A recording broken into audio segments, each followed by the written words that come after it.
Was poppin', was poppin', was poppin'. Welcome to Nicky and Moose. I'm Nicky. That's Moose. What's up, Moose? What up, y'all? And today is a celebration of life. All right, we're going to be talking about the dog himself. We're going to talk about some of the lessons that we learned. I was struggling at first. I was like, maybe we shouldn't go over DMX and just leave that to the music people. But I found a way. So we're going to be celebrating If there's a will, DMX. there's a way. Yeah, we're going to be celebrating DMX today. Moose, how we feeling about it? Man, I mean, of course, it's a sad occasion, unfortunately, but I think it's definitely worth it. One of the things we stand on this podcast, on this show, of course, is highlighting those, while they're still here, and of course, even memorizing those when they pass. So, this is going to be special. Let's get into the intro. 2 kids from Queens, cut from a different cloth. Now joining forces, helping you to elevate your personal brand. Yeah, I'm talking about Nicky and Moose, bringing you a never-before-seen perspective into the mindset, the mentality, the behaviors, the driving force, but more importantly, the stories behind the people and brands that you know and love the most. So you know what time it is? It is review of the week. And this one is by ALITLC. I'm not even going to try to act like that's a real, I don't know how to pronounce that. Don't know. And it says, a whole new world. I see you. I know you spelled it wrong, but I got you. I love learning about a culture and world unknown to me. Nicky and Moose inform and entertain. Shout out to you. And shout out to everybody who leaves a review. We read them. We pick them. All that great stuff. We are on the charts because of y'all. So keep leaving those reviews. But let's get into this episode because I'm actually in a really good mood. I'm not going to lie. I was a bit sad. If y'all heard the last episode, I was like, this is the one that could not go. I don't want him to go, not this one, right? And, he fought for a whole week and everything like that. And we are where we are. But I'm in a good mood because there's certain things that just came to light that I was like, oh, we got to talk about.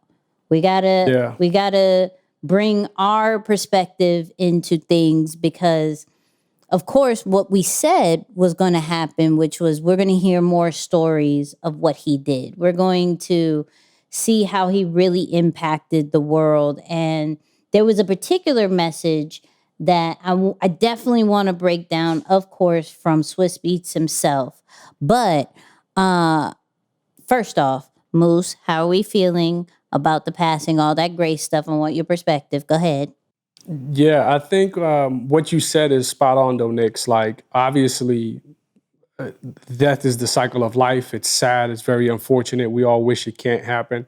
But I think it's beauty in that there's always a new birth, right? Like you said, there are some stories that are being revealed. We're getting to know some parts of him that we didn't know about. And it's great that somebody has those stories. They're documented in some form or fashion where we can really remember and think about the good things that he's done, lessons that we can reflect on. So that's the part that I'm excited to talk about. Of course, the passing is sad, but I think this is going to be great to really dissect.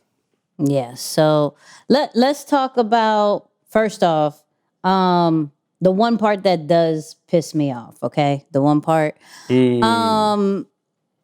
Everybody wanting to be TMZ. No bueno. So the one thing I have a problem with is you're messing with a person's life. You're messing with family members. You're messing with just people who've been impacted by this individual. It doesn't even matter. I'm not even talking about just DMX in general. Like, people try to be breaking news off of anything, right? Yeah. I find that very unfortunate with when it comes to death. Now we experienced that with the whole TMZ with Kobe, right? And how, not that was, even though it was true, and even though as fans we found out, like, at the same time you have to be considerate of the family. You have to be considerate of those impacted, right? But I have a problem when even TMZ doesn't even talk about it, and everybody and their mamas is like, rest in peace, DMX. And even celebrities are like, rest in peace.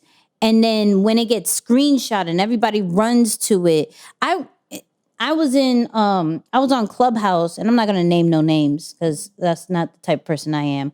But I was in Clubhouse the night before DMX passed, and it was like, breaking news: DMX passed, right? And it's like, it's fortunate to say that our brother, our legend, passed, and I heard from social media and sources. What? Wow. Yo, come on. Like, you're not, granted, I don't call TMZ the greatest source, but I think they're moving with a bit of caution lately. I think they move a little bit smoother when it comes to the death situation, right? If TMZ doesn't even give that report before you, sir, ma'am, stop. Like, these people get paid to do it. Why? What are you getting out of being the first to break bad news? What is the point of that? What does that do for your brand? Is that part of your brand?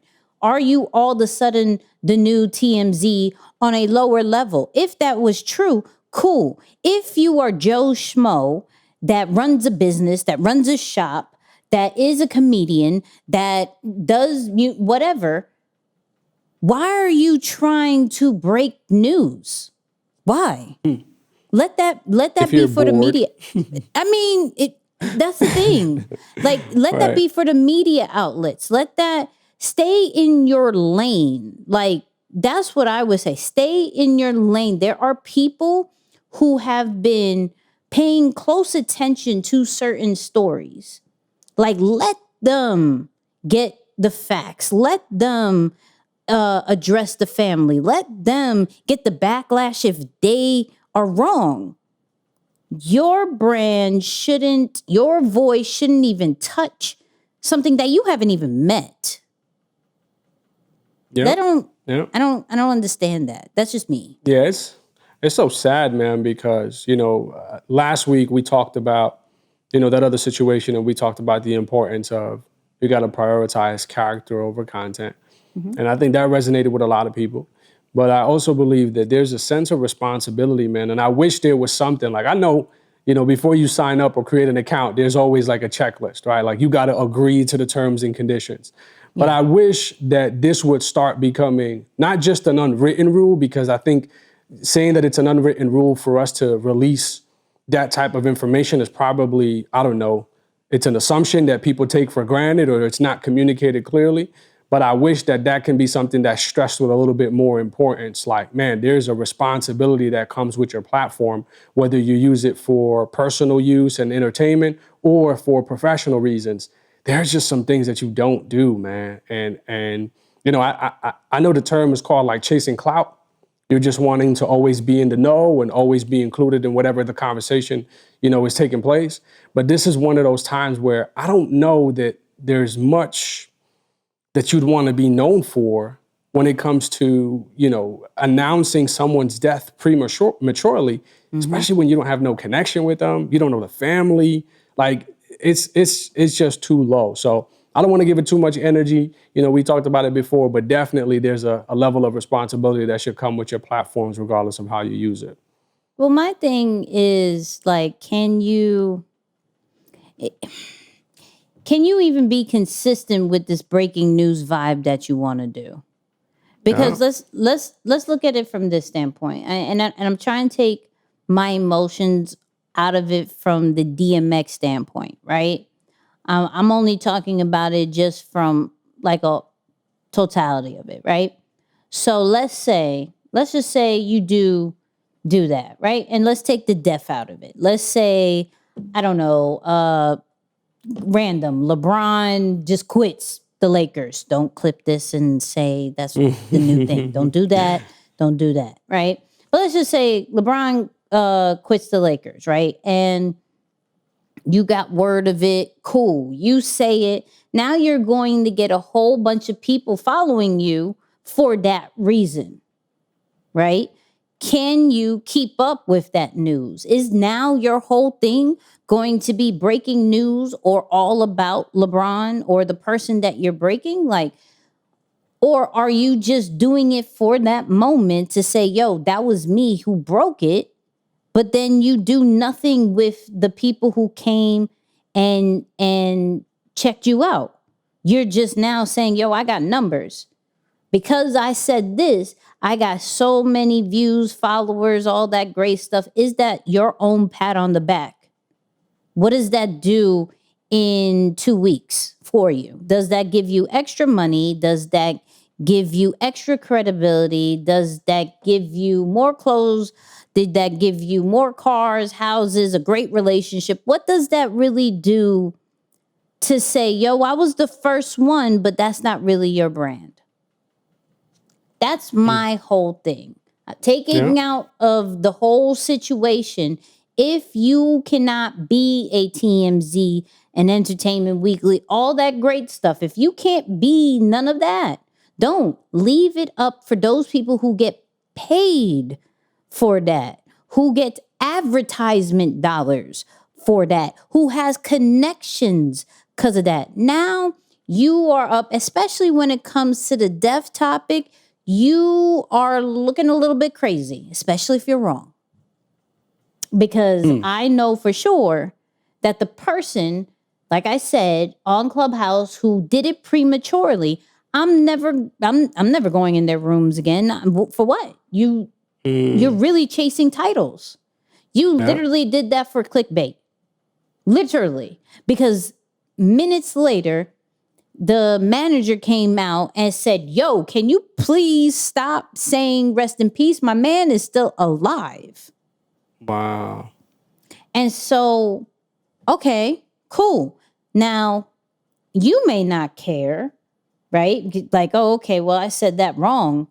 But you're not understanding, not only does that put a mark on your own brand, but that really, like, I felt away.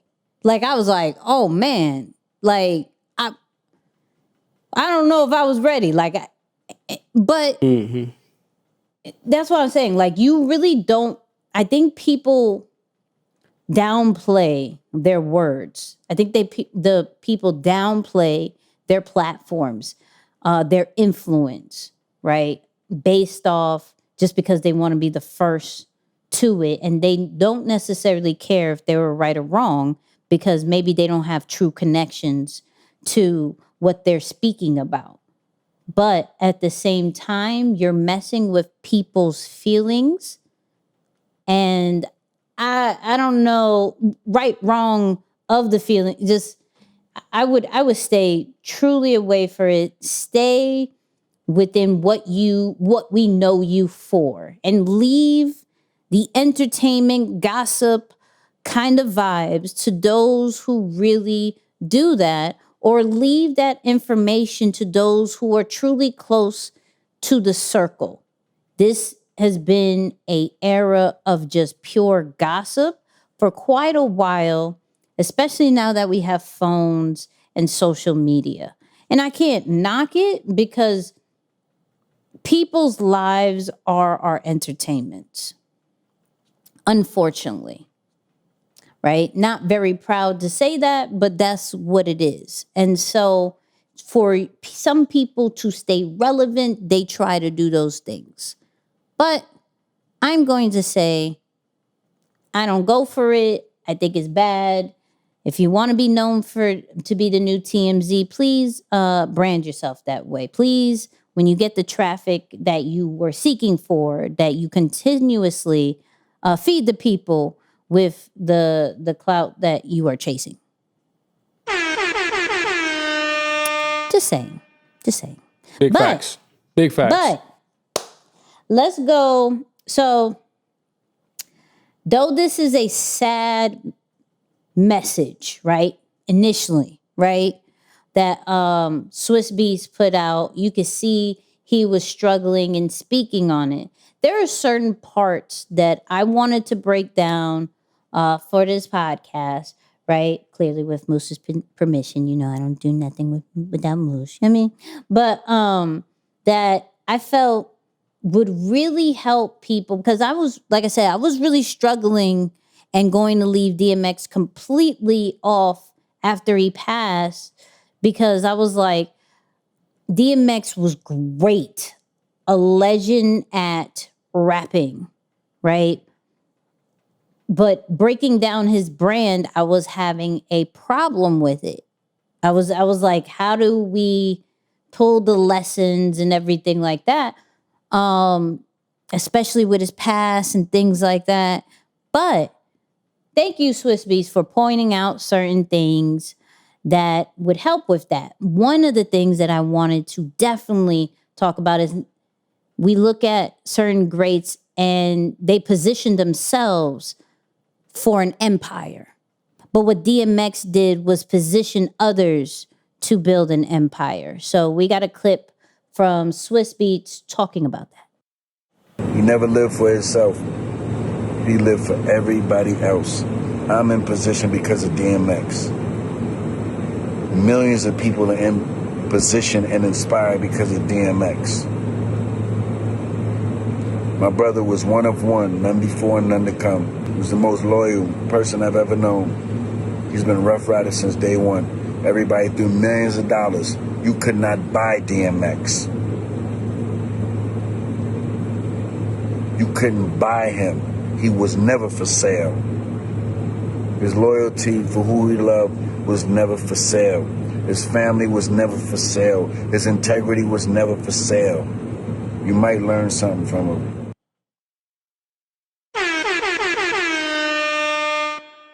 I didn't tell Moose about the loyalty part. You know what I mean? I didn't tell him about that one. I was like, let me sneak that in real quick. Let me sneak that in. Moose, well, what are your thoughts?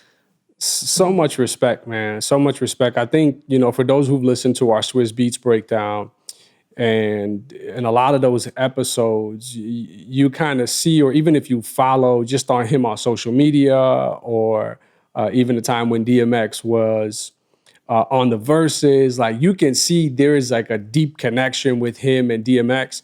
And I don't think anybody ever understood why, at least not me. It's like, okay, I understand. Like, yeah, he did, maybe some work for them with the Rough Riders, and that was a part of Swiss Beats' first opportunities. But for someone as real as Swiss to speak on DMX this way, it shows you the power of DMX's influence and how consistent he's been over a period of time.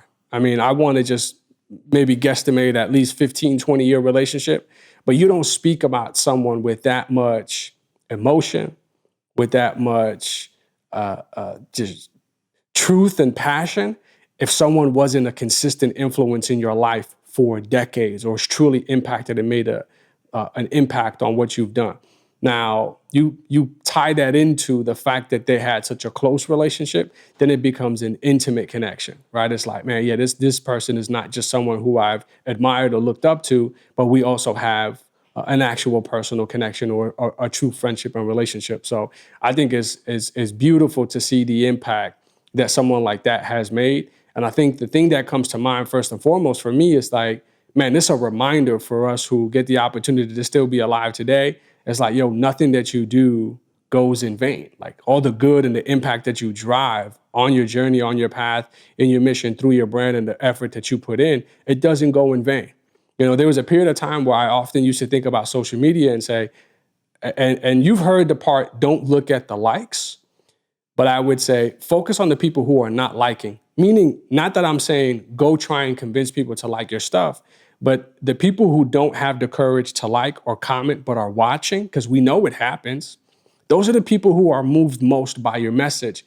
And you may not necessarily know that it's bringing an impact or making a change in somebody's life, because you're only focused on what they would call, let's say, vanity metrics, or metrics that don't necessarily make or drive true satisfaction for you as the user. But man, some of the people who may never like your stuff or comment on your stuff are more impacted than you'll ever know. So I think something like that is just really, for me, it serves as that reminder, like, yo, nothing that you do in good faith will ever go in vain. So it's definitely powerful to see. I think what's great about this clip is, like, and I think we talked about it like last episode, where it was like, what makes a good leader? Where it was like, if you have people like surpass you, right? And it instantly made me think about this whole DMX thing, where it was like, we see how great DMX is, especially in the era where he was just number one. You couldn't stop him, right? But it's really the people who carried on after him that really shows his work ethic and what he's done for the culture, right? While I was doing the research, like, one of his label mates, Drag On, right? He did a really, like, almost get me teared up post on social media, but he was like, yo, what am I supposed to do? I don't want to do this industry without you. You helped me, like, you guided me. I'm here because of you, right? And he put on a lot of people.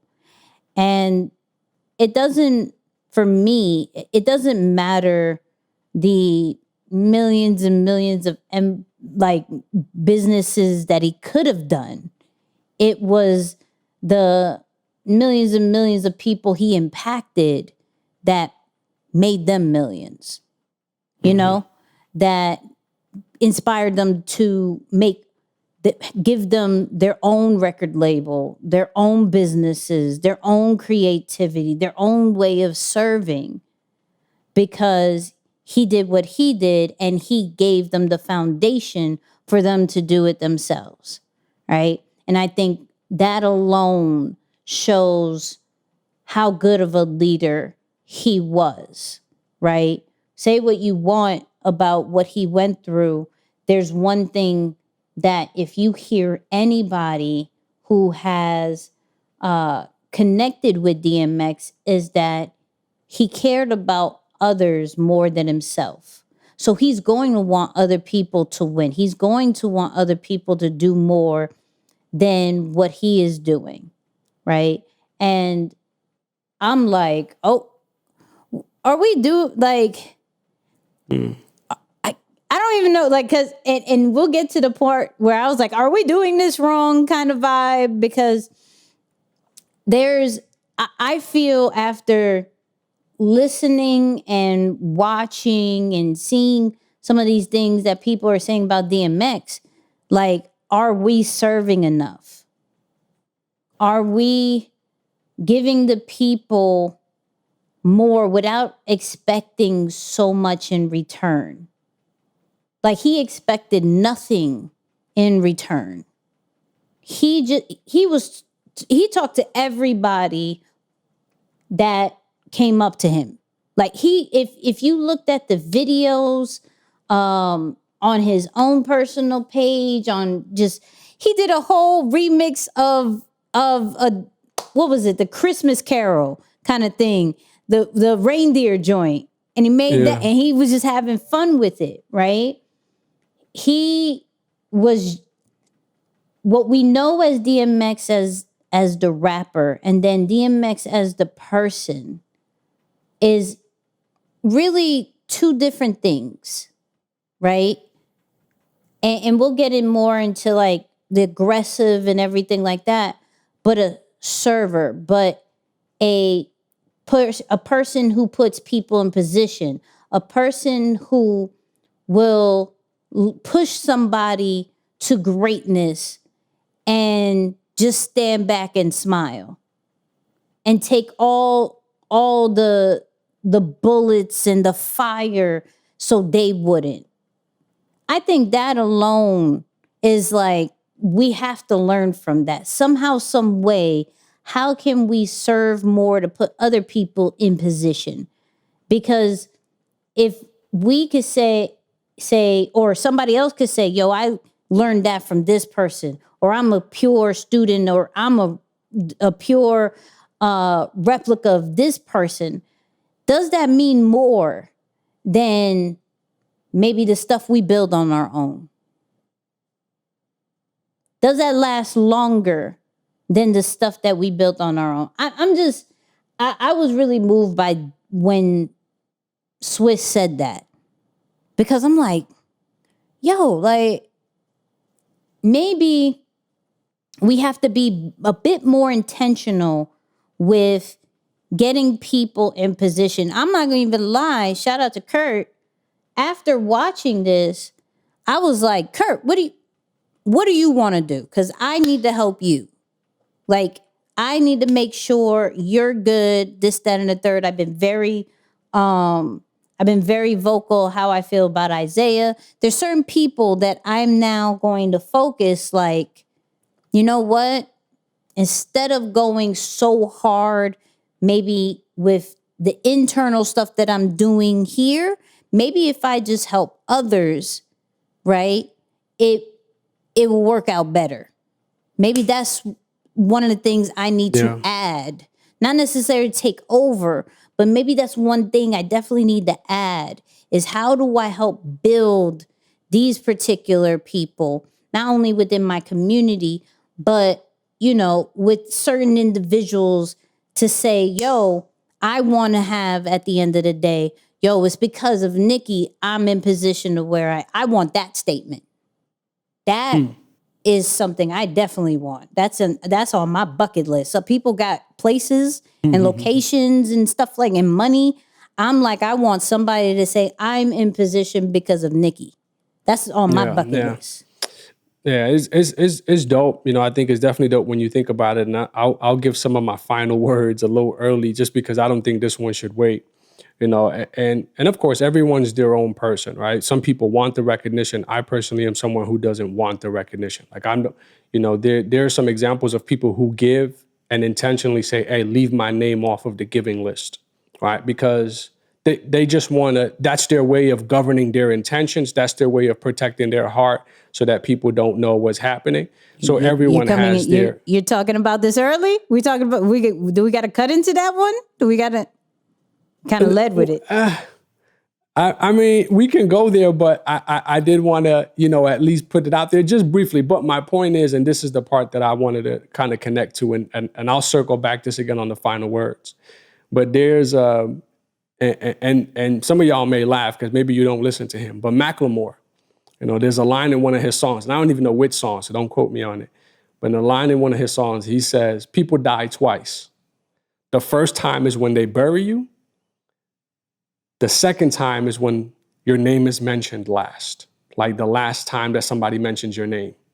And it's like, man, if you think on that, though, it's like, yo, you can pass. Sure, you're buried. You're no longer here, but you're still alive as long as your name is being mentioned, right? The good that you've created, the things that you've built, and the people that you've helped are still talking in your name. You're technically still alive. You're not physically here, but you're technically still alive. So I think that's one of those things, like, to your point about, man, I want to do so much good, that's one of the things that's added to the bucket list. That's what comes to mind for me, is like, yo, you died twice, and the second time is the last time that somebody mentions your name. And it's, you know, he's gone and we're still speaking on him, and I'm sure that'll happen for years to come. So that just shows the power of impact. Facts.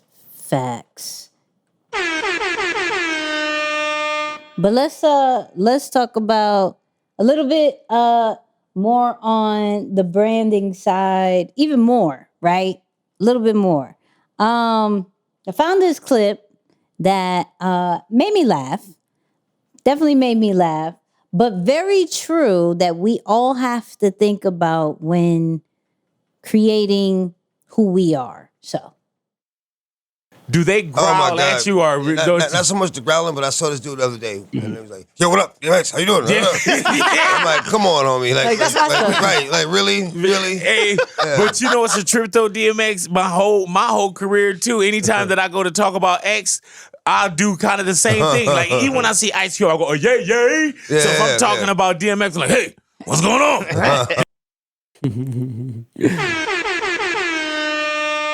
So I don't know anybody who doesn't mention DMX and tries to either bark or do that same impression that real. Big Boy did.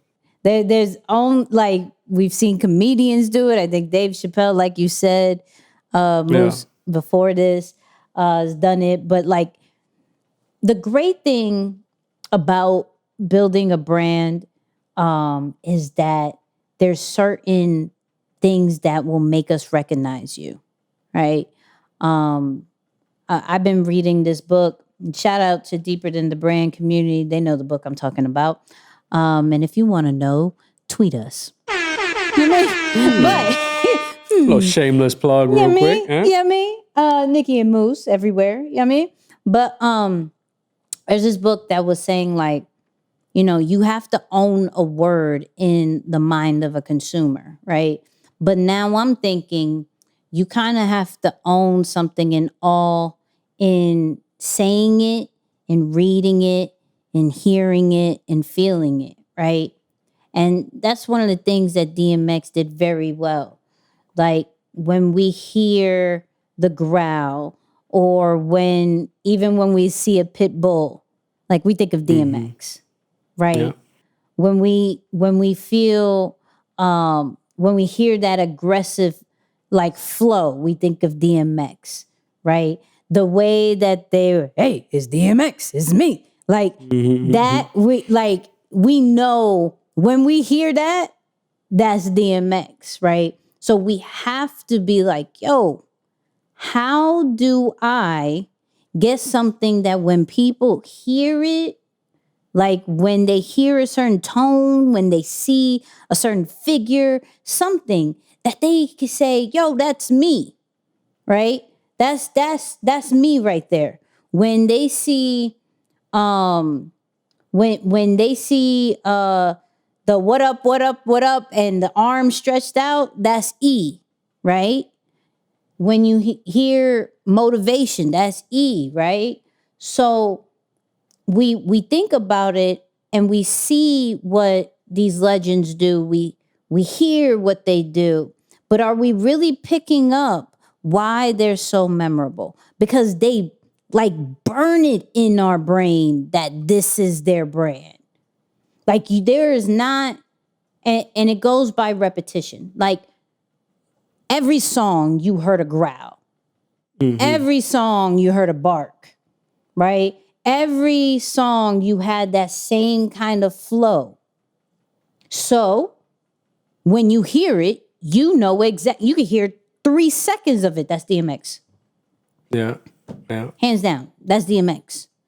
And we have to start thinking about what is some of the words that will associate with our brand? What are some of the sounds, catchphrases? What are some of the quotes? What are some of the kind of the voices, faces, whatever it is, what can identify and say, yo, every time I see, hear, read, feel this is that person. And I'm like, mind blown why I didn't think about this before. Every time I hear a bark, I don't hear a dog, I hear DMX. Yeah. I'm just saying. You know, what's so dope about this, and of course, this is your lane, so I love that, you know, you're making that connection here. But I think the only thing that comes to mind from my end is that every single person that you associate that element of, like you said, it's one of their senses, a sound, a word, something that they do that you associate to a particular person. I was like, person. That's whatever. Hear, read, all that great, that thing, you know what I mean? Yeah. So it's like, it's one of those things, but it usually comes from something that they're super passionate about. So for those of you out there who are thinking like, man, what's that thing for my brand? You don't even got to stretch your imagination to make it so thought-provoking. It could be the simplest things. Like when you look at DMX, you see a lot of pit bulls, literally a lot of dogs in his music videos, in his pictures. He loves dogs. So I don't know if it was a conscious choice or maybe a subconscious reaction, but he did what he enjoyed. When you talk about E and you look deeper into his, choice or of him kind of going with that phrase, thank God it's Monday. For those who really listen to him, you'll start to know that when they were building the brand, Friday was the day that everyone was excited to leave. But for them, that meant that they could no longer build their dream. And they had to, disconnect from the time that they were together in the office. So it's usually something super simple that you're truly a fan of yourself or something that you enjoy that you throw out there. And then the other lovers of that thing kind of like hear your voice or hear that sound and like, yo, I like dogs too. Or other people are just like, it's funny to them, whatever it is. So yeah, I just wanted to add that in there, Nix, because I'm like, man, it could be the simplest thing and, that'll catch someone's attention. And that's the thing. And also, if anybody is ever wondering, like, yo, what is that thing? Just ask.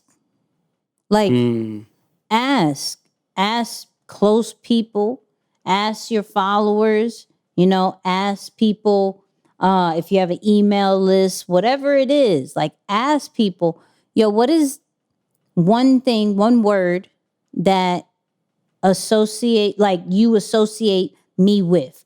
What is the phrase? What is the sound? What is something that I always do? So you can get that data and then you could truly brand on that. They probably in Rough Riders caught on to the growling and was like, you know what? This is what you do every single time. Every single time, right? They probably had some hand in it because I think before they had artist development. So they probably were like, this thing, you have to. I don't care. You go to an interview, we're hitting Hot 97, whatever it is, all your drops, it has to end with a growl or a bark or something, right? And that's intentional because now that burns in our head.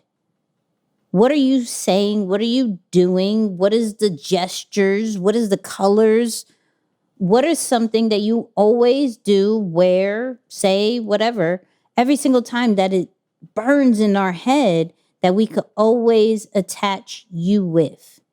That's like basic branding. Yeah. And I'm like, I'm so mad that I was like, it takes this for me to understand that DMX was a low-key branding genius. What is... Right.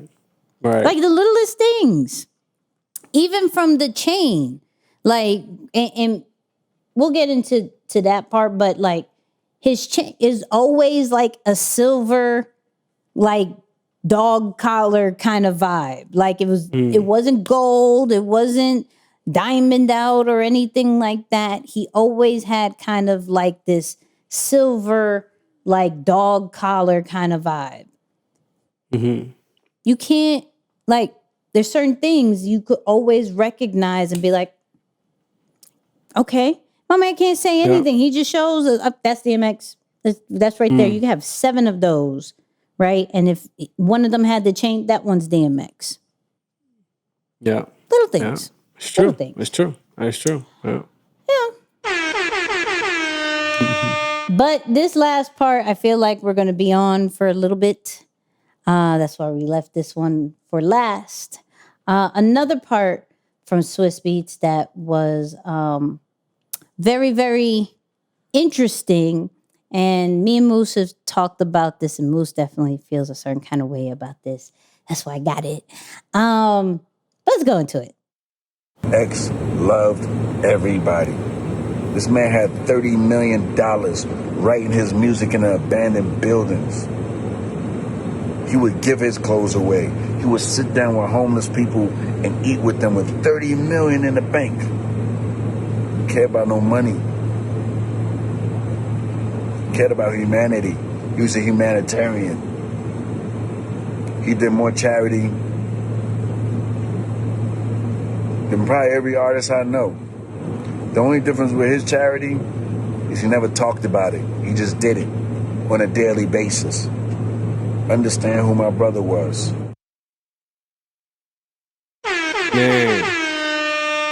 Man. I'm gonna just let Moose go. I'm gonna just let Moose go. Yeah. Man. And and I kind of started there. I did go to it a little early, but man, this rings on so many levels. You know, a lesson that I think a lot of people can benefit from, especially in today's age where, again, it's so easy to pull out your phone and document you doing good. All right. And I know, again, to some extent, and we've talked about this on previous episodes, and kind of like we're trying to see the fine line in it. Like, man, I know you're trying to promote doing good, or you're making giving a cool thing to do, but it defeats from the purpose, like the reasoning behind why we should help. It's not to expose the person in need, right? Like, think about it this way. And this is why, and I don't mean to do like a reverse psychology, but I think we got to sometimes like take a walk in somebody else's shoes. Do you think the person who's down and out wants to be a part of your video because they need your money? Like, really think about that. Do you think because the person is in need, they signed up to be an actor and play the poor man or the poor woman or the poor child in your video? Mm-hmm. They didn't sign up for that role. Just like many of us are always like, man, why is the black person always the criminal? Why is the Muslim always the terrorist? It's the same thing. Like, when you go out and in your video of giving to popularize what you're doing, you're really making it a personal agenda to like showcase the giving. That's what you're doing, right? You're maximizing the person in need, or you're doing that for someone who didn't sign up for it. So I think, you know, again, moments like this, and I love this episode. I love some of the stuff that's coming out from it, because it does allow us to reflect as individuals in our daily walks and how we manage businesses and brands, and say, okay, really, truly, how can I do things differently? How will my impact be remembered here on this earth? So, yeah, Nix, this one is, this one is, it's tough to get around because we know how popular it is to do those things today. So I'm hoping that we'll be able, through your genius and this show, we'll be able to figure out the way to make giving a really cool thing and promote giving without using that form of promotion as the way to do so. So, see, because I'm going to try not to like drop certain situations that we've seen that is just like, come on now. But let's go with the first part, right? So the fact that it's, and you know, everybody knows how big I am on Nip, right? And so the two things, like the thing that they both, and the crazy thing is that they met, right? The crazy thing, there was a clip of Nipsey and DMX talking and everything like that, right? The two things, the one thing that they have in common is that they were big on the community. They were big on giving back, right? It wasn't about them. It was about making sure others look great. And it didn't matter how people would think of them as long as others were good, right? Now, two different brands. DMX is a very low key, didn't care about the cars, houses, all that great stuff. Like Swiss said, he had 30 mil in the bank, you wouldn't have never known. Where Nip did show a little bit of reward of him, but not necessarily a flash of him, right? It wasn't, this is all the stuff that I have, this, that, and the third. But he did play the game that he is in. DMX did not care about the game and the industry that he was in. He had a higher purpose that he followed and didn't necessarily care about the industry, right? And the fact that when Swiss said he did it every single day, we just never saw it. We never saw it. And that right there, because we didn't see it, we don't question it. You know? Yeah. It goes to a more secure vibe of I'm doing this and I know I'm good, right? I know that what I'm doing will last longer than a video, that will last longer than those views that I may get at that moment. Like this, what I'm doing here is impacting the life of a 4-year-old who will remember that I got groceries for his mom when they were down and out and didn't have money and their lights were off, right? I helped somebody get new shoes when they were walking around barefoot. Like, I think implanting memories lasts longer than something that could be on your social media when it comes to a giving and serving vibe. Now, I get it.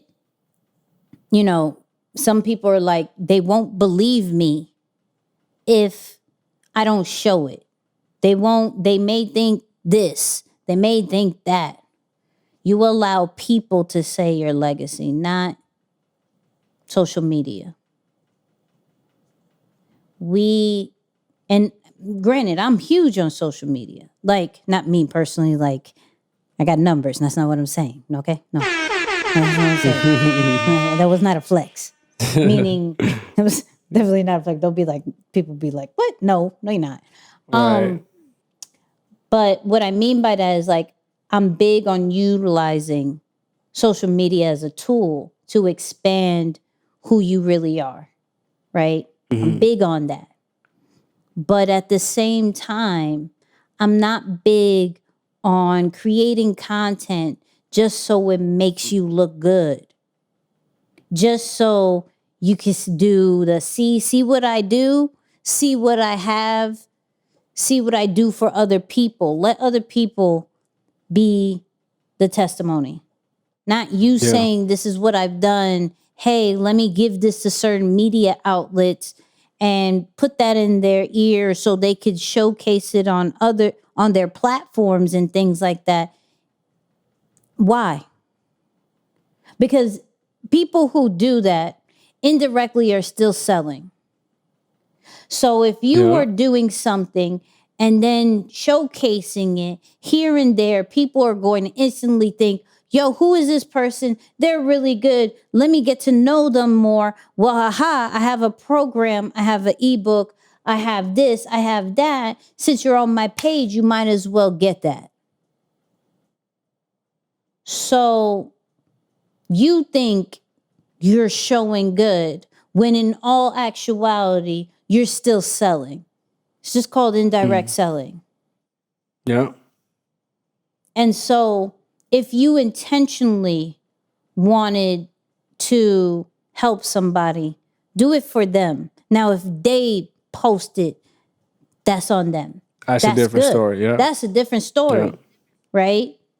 But if you are saying, yo, we're going to feed the homeless today. Ready to feed the homeless with me? Hello, feeding homeless. Bye.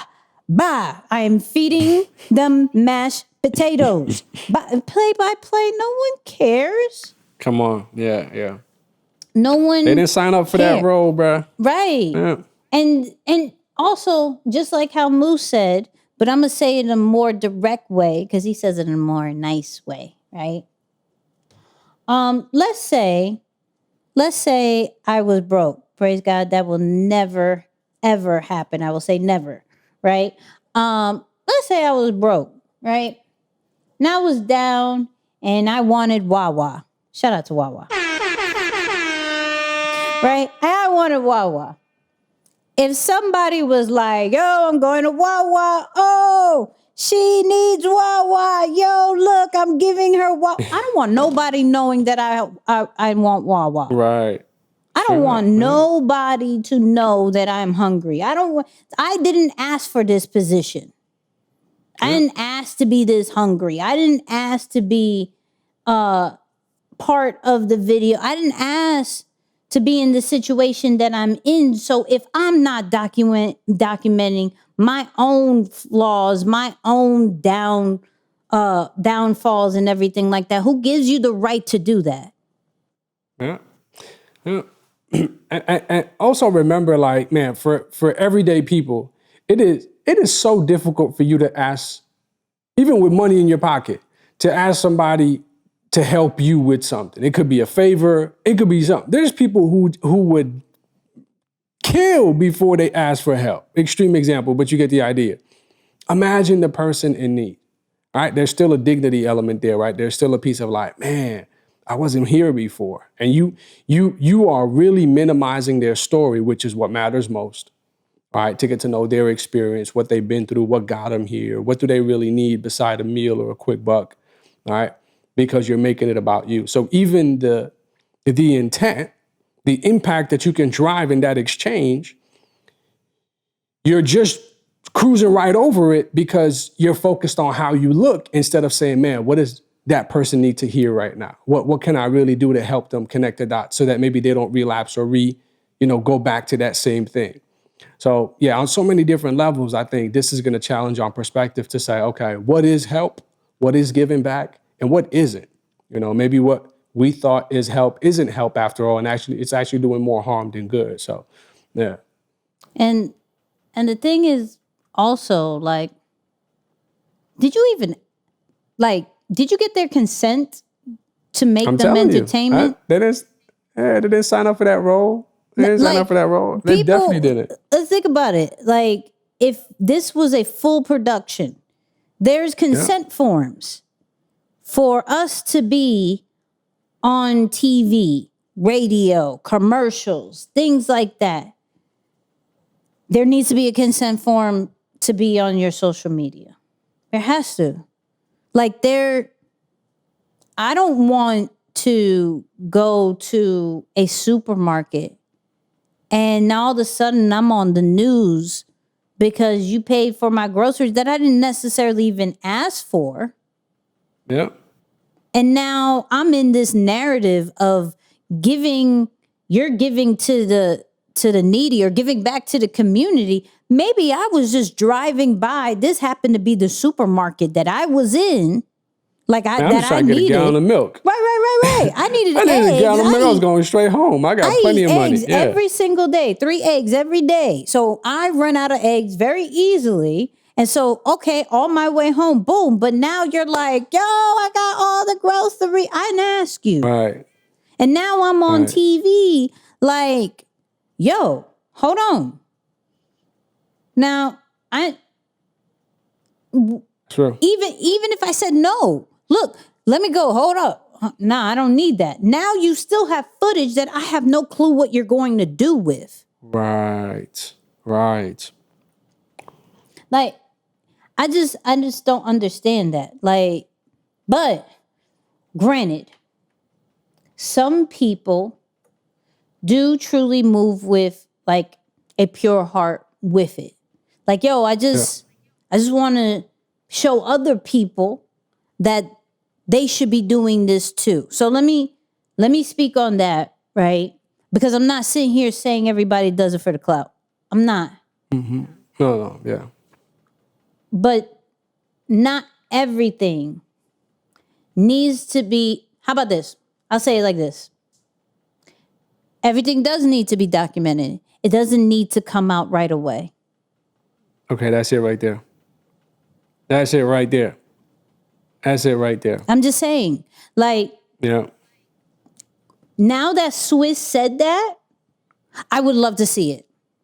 Like, I would love to see what we didn't see while he was alive. Yeah. And that's where the place of that is for, to really show the legacy of somebody who is so giving, who is so serving, who, like, there's stuff that it wasn't meant for when he was on earth, but now that he's gone, let me truly show you the impact that you didn't know, that you actually took this man for granted and you didn't think maybe he was a dying artist or whatever you may have thought about him. No, he was honestly doing something every single day while you thought he was a crackhead. No, he's out helping somebody. He's helping somebody else with their addiction, right? That's when it's needed. Not when it happens, right? Keep that in the vault. Keep that in the vault, because you do mean pure. You do mean that, like, this is going to help somebody. Well, that's going to help build your legacy and show how other people are supposed to be serving others. But that's for later on. That's not in your prime. Prime example all the time is what Jay-Z does for. There was a meme, and I don't know if it's true, that Jay-Z is going to pay like 10 mil to get DMX's masters and give it to his kids. Wow. Is Jay-Z making a statement saying, I'm going to do this? That was the same thing with when Nip passed, and he was going to make a trust for Nip's kids. Not that he need the masters, because Nip's already has the masters. But it's things like that that is being done in the background for that person, not for the world. And so we don't know if that's true or not until possibly Jay-Z hangs it up, not necessarily in a death way, but like from his leadership roles and everything like that. And now it's time to show the documentary stuff. You know, if you're big on content, prepare content for your own documentary. That's a bar. That's a bar. I love that. That's a bar. I'm just saying. You know, I'm just prepare saying. for your own documentary. That's real. Yeah, no, that's good. That's good. But it's so true, and just because I have to watch social media every single day, I have to, and plus I enjoy it, right? But there's some things that I question, like, would this have the same impact? Like, would this have more impact later? Like, sometimes we are so quick to post it now, when if we just let that simmer, when we just let that marinate for a little bit longer, when it's like perfect timing, we don't understand perfect timing when it comes to ourselves. We're so big on, I can't put this out. Some people are even stop themselves like, yo, I can't put this out because it's not perfect. But is there a way to master perfect timing when it comes to ourselves? Is there a way to be like, Nip, though. No, I said, speaking of Nip, I like when Nip says it's a perfect timing feels like I'm too late, right? Like it's one of those things that as an individual, you're always in your own head about what perfect is, whether it's a perfect concept, a perfect time, like it just never matches up. right? So it's just like, you know. But even though he felt like it was too late, it was perfect timing. And Absolutely. the great thing about it is we always have to think that it's not about us. We have to always think about that. There's other factors of why something isn't happening right now. Yeah. There's other people affected by it. There's other elements that still need to be aligned. And though we think it needs to happen right now, that's more of a selfish move. It's all divine, man. I don't even want to take y'all on the spiritual route, but yeah, it's all divine, for real. All divine. That's a whole nother podcast. For real. That's It's a all whole nother divine. podcast. But at the end of the day, rest in peace, DMX, Earl Simmons. We love you. The crazy thing is how scary it is that I still know these lyrics bar by bar like it just came out. I'm listening to the first album, right? Of course, they have the playlist and everything like that. And I'm spitting Stop Being Greedy like I'm DMX. With the tones, and then when the Damien song when he had the 2 tones, now I'm doing 2 tones with I was like, no, this came out like mad years ago. Why do you know this so well? Why are you spitting it with the ad libs? Like, you have to forget the ad libs after a few years. With the ad libs. I'm like, oh, like low key, high key, I still am a very huge DMX fan. Like so many, and that was serious in my Navy days. Like my first couple of years, all through the ship, I was playing. Me and this white boy, I was very confused. I was like, "You like DMX?" He's like, "Yeah, we're both from New York." I was like, "Yeah, but you're from upstate." He barked. No, he did. It was cute. It was like a chihuahua. He barked back. Like, yeah, it was like a chihuahua. It was great. Shout out to Ross. You know who you are. I doubt you listen to the podcast, but it was a chihuahua how you barked. But it was cool. That's the code word. I love it. But look, follow us on all social media channels at Nicky and Moose. We're almost at 2,000. I don't know. By the time you hear this, we may be at 2,000 followers on Instagram. Check us out. Check us out. We may be on 2,000 subscribers on YouTube. We're almost there too. We're almost there. Shout out to our YouTube viewers. We love you. Y'all so dope. We do. Shout out to our audio people, all our listeners. We love y'all. Can I love on y'all for a second? I love y'all. But you already know what time it is. Moose, final words. Man, if I can summarize this entire episode, I'll remind you of, call it a cliche, a principle. But, it simply says this. Not everything that counts can be counted, and not everything that is counted counts. All right? You really got to take into consideration not just who you are, but how you are and how you show up in the world, man. Because for people to say your name even after your passing, that's maximum level of impact.